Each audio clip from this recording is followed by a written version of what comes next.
নমস্কাৰ, মই আছিক আৰু স্বাগতম জনাইছোঁ মোৰ ইউটিউব চেনেললৈ। আজি আমি অসম টেটৰ ছ'চিয়েল ছায়েন্স আলোচনা কৰিম।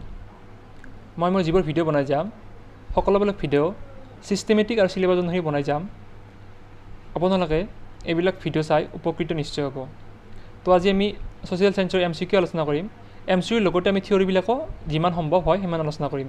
ইয়াৰ উপৰিও মই ছ'চিয়েলৰ থিয়ৰিটিকেল ভিডিঅ' লৈ আহিম। তো আপোনালোকে ভিডিঅ'টো শেষলৈ চাব। ভাৰতৰ সংবিধান কেতিয়া গৃহীত হয়? ভাৰতৰ সংবিধান গৃহীত হৈছিল 1947 চনত, 48 চনত, 1949 চনত। তো ভাৰতৰ সংবিধান গৃহীত হৈছিল 1949 চনৰ 26 নৱেম্বৰত আৰু ভাৰতৰ সংবিধান কাৰ্যকৰী হৈছিল 26 জানুৱাৰী 1950 চনত। আৰু সেই হেতুকে 26 জানুৱাৰীক গণতন্ত্ৰ দিৱস হিচাপে পালন কৰা হয়। ভাৰতৰ সংবিধানৰ প্ৰস্তাৱনা কিমানতম সংশোধনীৰে সংশোধন কৰা হৈছিল? 42তম, 44তম, 48তম। তো ভাৰতৰ সংবিধানৰ যি প্ৰস্তাৱনা আছে তাক 42তম সংশোধনী 1976 চনত সংশোধন কৰা হৈছিল আৰু সেই সময়তে ভাৰতৰ সংবিধানত সমাজবাদ আৰু ধৰ্মনিৰপেক্ষ দুটা সংযোজন কৰা হৈছিল। সংবিধান সভাৰ সভাপতি কোন আছিল? Doctor Rajendra Prasad, Jawaharlal Nehru, doctor B R Ambedkar.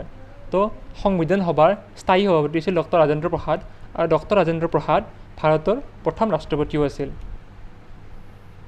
সংবিধান খচৰা সমিতিৰ সভাৰ সভাপতি কোন আছিল? Doctor Rajendra Prasad, Jawaharlal Nehru, doctor B R Ambedkar. তো সংবিধান খচৰা সমিতিৰ সভাপতি আছিল ডক্টৰ বি আৰ আম্বেদকাৰ আৰু খচৰা সমিতিত 7জন সদস্য আছিল। তাৰোপৰি এটা নোট লিখি থওক যে ভাৰতৰ সংবিধানত যেতিয়া সংবিধান বনোৱা আছিল তেতিয়া তাত 395টা অনুচ্ছেদ আছিল, 22টা অধ্যায় আৰু 8টা অনুসূচী আছিল। এতিয়া বৰ্তমান ইয়াত 448টা অনুচ্ছেদ আছে, 25টা অধ্যায় আছে আৰু 12টা অনুসূচী আছে। ভাৰতৰ সংবিধানৰ যি সংশোধনী হৈছে লাষ্ট সংশোধনী সেইটো হৈছে 20 আগষ্ট 2021 তাৰিখে আৰু এইটো হৈছে 105তম সংশোধনী। তো আপোনালোকে এটা কথা কৈ থওঁ যে মই ছ'চিয়েল MCQ আৰু ইয়াত থিয়ৰিটিকেল পঢ়াই যাম, ভিডিঅ'বিলাক আপলোড কৰি থাকিম। লগতে মই ইয়াৰ আগতে EBSৰ ভিডিঅ' আপলোড কৰি থৈছোঁ আৰু অসমীয়া ভিডিঅ' আপলোড কৰি থৈছোঁ, ডিছক্ৰিপশ্যনত লিংক দি দিছোঁ, আপোনালোকে যাই চাই ল'ব। বৰ্তমান মৌলিক অধিকাৰ কেইটা? মৌলিক অধিকাৰ আপোনালোকে নিশ্চয় জানে যে ভাৰতৰ সংবিধানে ইয়াৰ নাগৰিকসকলক কিছুমান মৌলিক অধিকাৰ দিছে। কিমানটা? 8টা, 10টা, 6টা। তো মৌলিক অধিকাৰ বৰ্তমান আমাৰ নাগৰিকৰ 6টা। যে ইয়াৰ আগত ভাৰতৰ নাগৰিকৰ মৌলিক অধিকাৰ 7টা আছিল। 1978 চনত যেতিয়া সংবিধানৰ 44তম সংশোধনী হৈছিল তেতিয়া সম্পত্তিৰ অধিকাৰক মৌলিক অধিকাৰৰ পৰা বিলোপ কৰি দিয়া হৈছিল, অৰ্থাৎ তাক মুচি দিয়া হৈছিল। আমাৰ যিবিলাক মৌলিক অধিকাৰ আছে এইবিলাক চাই ল'ব পাৰে। সমতাৰ অধিকাৰ, স্বাধীনতাৰ অধিকাৰ, শোষণৰ বিৰুদ্ধে অধিকাৰ, ধৰ্মীয় স্বতন্ত্ৰতাৰ অধিকাৰ, সাংস্কৃতিক আৰু শিক্ষাৰ অধিকাৰ আৰু সাংবিধানিক প্ৰতিকাৰৰ অধিকাৰ। তো মৌলিক অধিকাৰসমূহ সংবিধানৰ কিমান নং অধ্যায়ত উল্লেখ আছে? 3তম, 5তম, 7তম অধ্যায়। তো মৌলিক অধিকাৰসমূহ আমাৰ সংবিধানৰ 3তম অধ্যায়ত আছে, 3 নং অধ্যায়ত আছে আৰু অনুচ্ছেদ 12 পৰা 35 আছে। মৌলিক কৰ্তব্য কেইটা?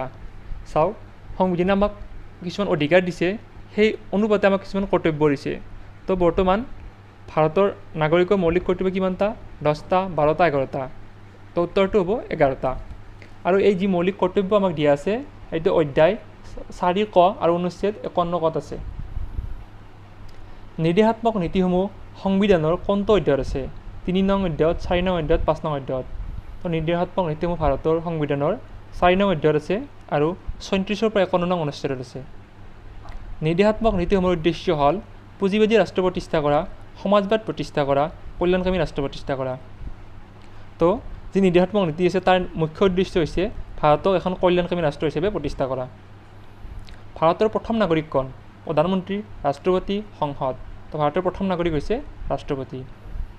কিমান চনত শিশুক শিক্ষাদান কৰাটো মৌলিক কৰ্তব্য হ'ল? 1976 চনত, 1980 চনত, 2002 চনত। তো শিশুক নিজৰ মাক দেউতাকে শিক্ষাদান কৰাটো মৌলিক কৰ্তব্য হৈছে 2002 চনৰ পৰা যি সংবিধানৰ 86তম সংশোধনী হৈছিল। ভাৰতৰ সংবিধানে কিমানটা ভাষাক স্বীকৃতি দিছে? ভাৰতৰ সংবিধানে 22টা ভাষাক স্বীকৃতি দিছে।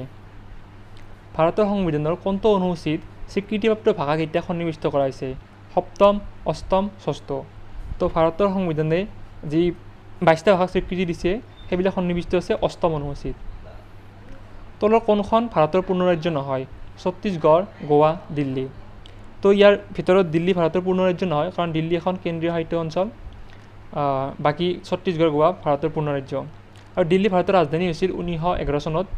1911 চনত ভাৰতৰ ৰাজধানী কলিকতাৰ পৰা দিল্লীলৈ স্থানান্তৰ কৰা হৈছিল। আৰু ছত্তীশগড় এতিয়া ভাৰতৰ এখন ৰাজ্য, ইয়াৰ ৰাজধানী হৈছে ৰায়পুৰ। আৰু গোৱা এখন ৰাজ্য, গোৱাৰ ৰাজধানী হৈছে পানাজী। মাটিকলি অনুসৰি ভাৰতৰ বৃহত্তম আৰু ক্ষুদ্ৰতম ৰাজ্য দুখন হৈছে ৰাজস্থান আৰু গোৱা, উত্তৰ প্ৰদেশ আৰু ছিকিম, মধ্যপ্ৰদেশ আৰু মণিপুৰ।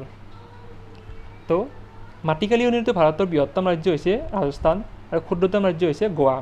ৰাজস্থানৰ ৰাজধানী হৈছে জয়পুৰ আৰু গোৱাৰ ৰাজধানী হৈছে পানাজী।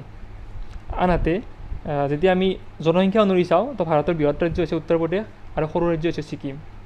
তো আশা কৰোঁ যে আপোনালোকে ভিডিঅ'টো ভাল পালে। যদি ভিডিঅ'টো ভাল পালে ভিডিঅ'টো লাইক কৰি দিব। আৰু মই আপোনালোকক কৈছোঁ যে মই এনেকুৱাকৈ EVS, তাৰপিছত ছ'চিয়েল ছায়েন্স, অসমীয়া, তাৰপিছত পেডাগজি সকলোবিলাক ছাবজেক্টৰে থিয়ৰিটিকেল আৰু MCQ কুৱেশ্যনবিলাক লৈ আহিম। আৰু চিলেবাছ অনুসৰি ছিষ্টেমেটিক মই বস্তুবিলাক বুজাই যাম। আৰু মই মোৰ ইউটিউবত প্লে'লিষ্ট বনাই থৈ দিম, আপোনালোকে তাত যে সহজে এইবিলাক বস্তু চাই ল'ব পাৰিব।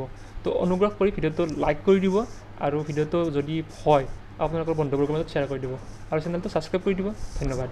লগ পাম নেক্সট ভিডিঅ'ত।